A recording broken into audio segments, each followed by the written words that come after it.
लोगों ने पढ़ा था पिछले वीडियो में कि यहाँ सुदामा और उनकी पत्नी बहुत परेशान है। वे उनकी गरीबी की वजह से उनका जीवन संभालना मुश्किल हो गया था। तो इसके बाद क्या होता है, आइए अब हम जानते हैं।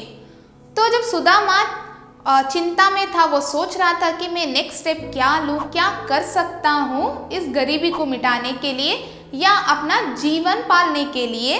तो उसकी पत्नी बोलती है, तुम अपने मित्र से मिलो। तो सुदामा बोलता है, कौन सा मित्र? तो उसकी पत्नी बोलती है, आपका सहपाठी श्री कृष्ण।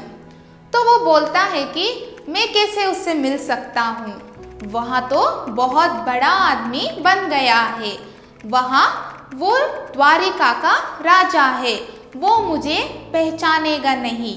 तो उसकी पत्नी बोलती है, ऐसा नहीं होगा, आप उसके पास जाइए और आपकी परेशानी बताइए, वहाँ आपको कोई ना कोई हल ज़रूर निकाल के देगा।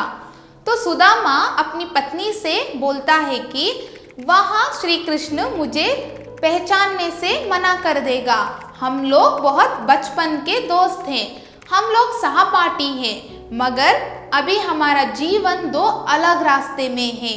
वहाँ द्वारिका का राजा है और मैं यहाँ गांव का एक गरीब आदमी, वो मुझे नहीं पहचानेगा, बहुत साल हो गए हैं। तो ये सुनकर उसकी पत्नी बोलती है, अगर आप अभी कोई स्टेप नहीं लेंगे या फिर उससे जाके बात नहीं करेंगे तो हमारा हाल बुरा होता ही रहेगा।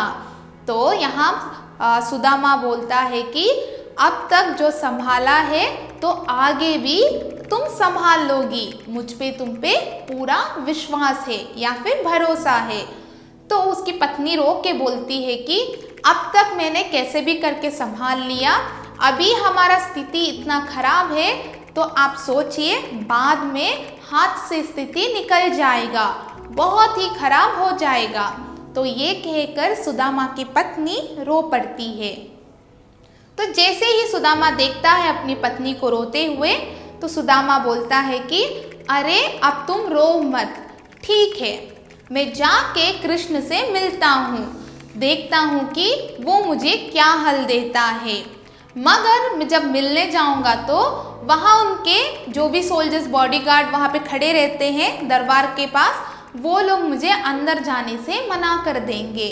तो वहाँ उसकी पत्नी आंसू पोंछ के बोलती है कि आप जाके आपका नाम बताइए और बताइए कि मैं श्री कृष्ण के सहपाठी हूँ, तो वे आपको ज़रूर अंदर जाने छोड़ेंगे।